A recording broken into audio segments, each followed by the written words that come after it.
and I'm the BDM of Data Center Strategy here at Legrand. Today we'll be exploring the impact of artificial intelligence on data center design. We'll discuss the challenges and changes brought up by AI and how Legrand solutions have been addressing these needs. But first, please allow me to introduce Legrand a bit more. Legrand operates on 5 different countries, with a presence in over 90 different countries, distribution in 170. With a turnover at 8.5 billion euros, we're not as large as the first presentation today, Aramco, but with 8.5 billion euros in turnover, we're a top 3 player in global data center projects. Leveraging our global footprint and storing strong financial performance enables us to deliver comprehensive data center solutions that meet diverse markets, including those of AI, what we're talking about today. In our 150 years of acquisitions and innovations, Legrand's portfolio includes several specialistic brands that are leaders in their fields, ranging from critical power, Starline busways, to in-rack power distribution, Brereton serve deck, and cable management like Cablefill and many, many others. A bit complementing on what Eric told already, but artificial intelligence is not just a trend. It's rapidly becoming the dominant force driving IT infrastructure and data center design. Every application you open nowadays has an AI component to it, be it Bing, Google, the Adobe Cloud, or Samsung or iPhone, they all have an AI application running in it. The impact of AI on data centers is very profound and multifaceted. Today, I want to discuss why AI is such a significant driver and how it shapes our approach to data center solutions. Bit of an overlap with Eric's presentation earlier, but to start off, I would like to talk about how things have changed in the last 20 to 30 years. And I think the biggest change we've seen is in terms of power density. Of course, it's not new to any of you, but if you look at it from an historical perspective, it really opens your eyes and explains many of the challenges data center operators nowadays face due to the AI revolution. When I started in the business 20, 25 years ago, 3 kilowatts was more or less the standard for any rack. It slowly creeped up to 5 to maybe 7 kilowatts, and then cloud computing came. 10, 15, 20 kilowatts, but it stayed there for many, many years. And then 2 years ago, ChatGPT, boom, 40 kilowatts and higher. And this is where the conversation starts. If we look at one of the industry leaders in AI GPUs, NVIDIA, and review their AI pod reference guide, it says that your rack needs to be able to support over 40 kilowatts each. In other words, 3-phase 63 amp per rack. But if you look closer to the picture, you'll notice something else as well. NVIDIA recommends 3 PDUs per rack, so not standard A and B feed, primary, secondary power feed setups that data centers have been standardizing on during the last decades. But why is that? NVIDIA, their most commonly sold system, the H100, requires 4 out of the 6 power supplies to be active, ideally from 2 or 3 different sources. So it's a 2n+1 solution. In a traditional approach, you would have 3 power supplies on one feed and 3 on the other. And in the event of maintenance or downtime, you would therefore lose 50% of power supplies powering the H100. This being a 2n+1 system, it means the system will switch off because you need 4 active power supplies to run it. Unlike in cloud computing, where almost everything is virtualized nowadays and is barely impacted by any physical hardware failures, that is not the case with AI. when you use a single failure in a multi-node AI pod, the entire job or process comes to a halt and might even get corrupted. So the power availability and also the power quality monitoring for these GPUs is therefore paramount. And only the best and most advanced power distribution units are therefore recommended by NVIDIA. As you can see here. Moving on to racks. In a very, very brief time, the cabinet has gone from a commoditized place, merely a place where the system gets installed, a simple piece of metal, to an integral part of the entire engineering system. Everything comes together in the cabinets: connectivity, power distribution, etc. And our customers have shared with us that some of the racks we've been working on, some of the projects, the value of a single cabinet with all the equipment installed is hitting numbers as of $8 million in a single cabinet. The industry is no longer looking to put multi-million-dollar solutions in the cheapest metal box they can get. And something that we do at Legrand that differentiates us is really focusing on customized rack solutions, and we work alongside our customers to help them optimize and utilize as much of the internal space of that rack as possible. Talking about optimizing the available internal space, the latest NVIDIA system, the G200, has over 241 kilometers of optical fiber in a single pod. So in this picture, 240 kilometers.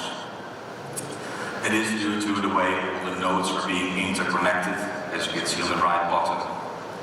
Add all the power cables, the mandatory environmental sensors, and take into consideration the racks are only 80 centimeters wide, it's very cozy inside those cabinets. Unlike the industry standards of 42 or 47U size cabinets, NVIDIA recommends the use of 48U or even 52U rack solutions for their AI. As you can see, there are very strict NVIDIA guidelines ensuring maximum performance is achieved. As probably everyone wants to ensure that they adhere to these standards, because the price of a single H100 AI GPU starts at $25,000 if you can get your hands on it. Again, maximum 30 meters of cable. It can be quite challenging to keep the length of these InfiniBand connectives within 30 meters. NVIDIA therefore asked us to design a rack with cable pass-through not only in the roof, but also multiple ones in the side panels, incorporated in our special design rack that you can see here on the right. On the left gives a very good overview how all the cablings are being routed through the side panels of every rack and not to traditional on top of rack fiber raceways and cable trays.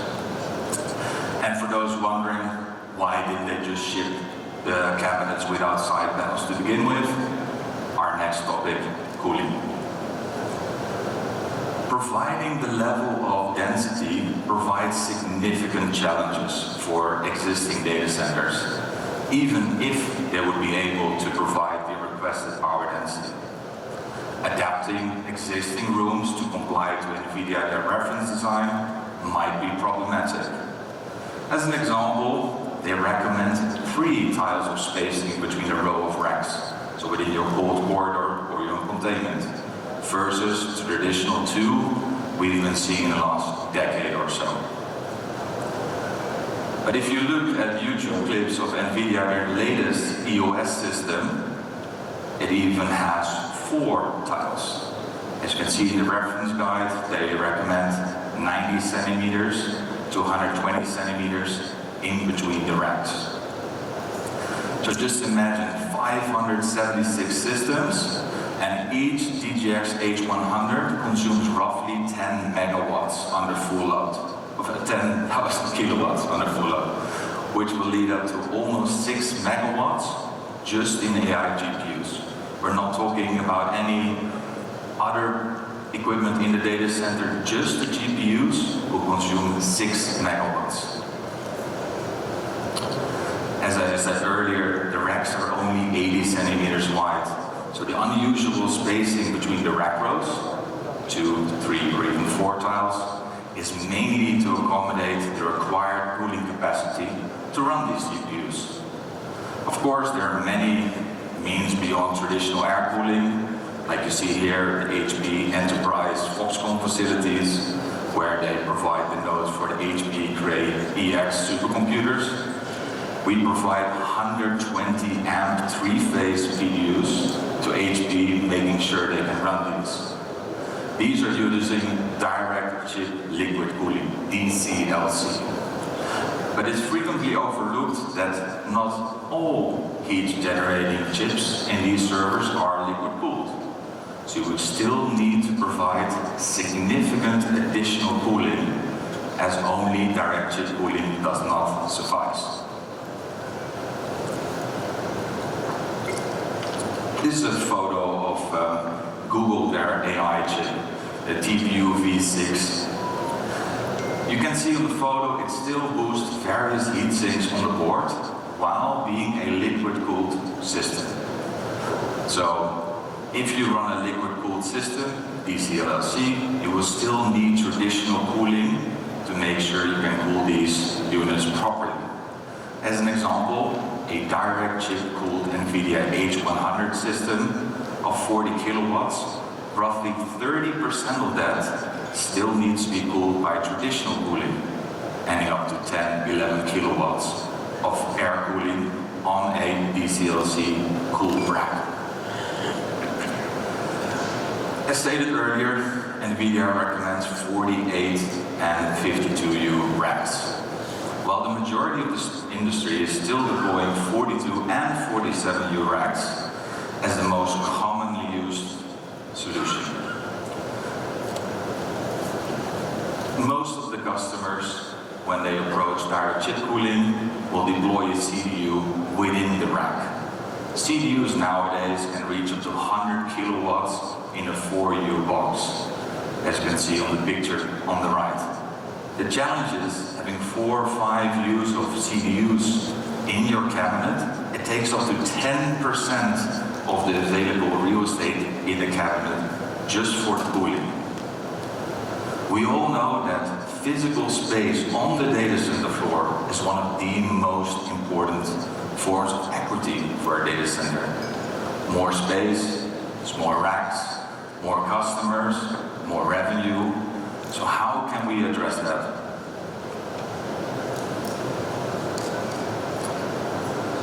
Considering the forecasted 30% year-on-year growth of AI, which obviously means more power and a lot more cooling, we will need to look at a more sustainable and scalable solution, not merely adding additional in-row coolers and relying on non-standardized direct chip cooling solution. We believe rear door heat exchangers are the way forward here, either as standalone cooling solutions or combined with direct chip or more traditional approaches like in-rows. We have various customers who deployed up to 200 kilowatts air-cooled with a rear door cooler, and we have already asked by some if we can push it more than 200 kilowatts a rack, air-cooled with a rear door cooler. So let's show a few examples of a deployment. So, as the name already explains, a rear door heat exchanger is installed on the rear door of the cabinet, closest to the heat, the exhaust of the hot air of the cabinet. The closer you are to the heat source, the more efficient it is to process the heat and remove it.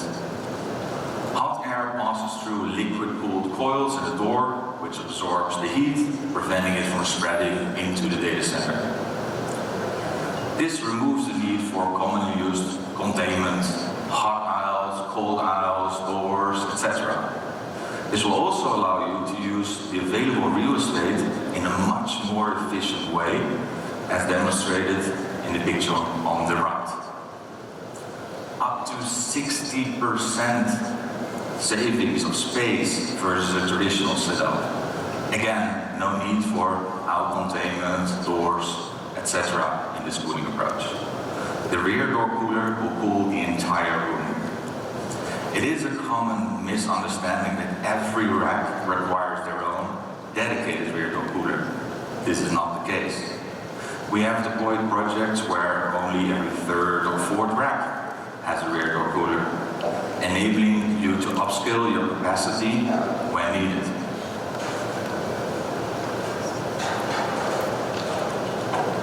Here you see one of our rear door coolers on the back of a Legrand cabinet.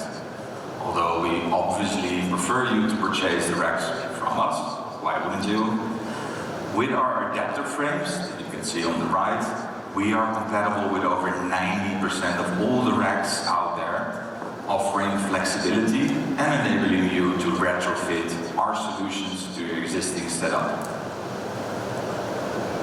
So all in all, these are very interesting times to be active in the data center industry. Many design approaches which haven't changed in the last decades are being challenged, forcing the industry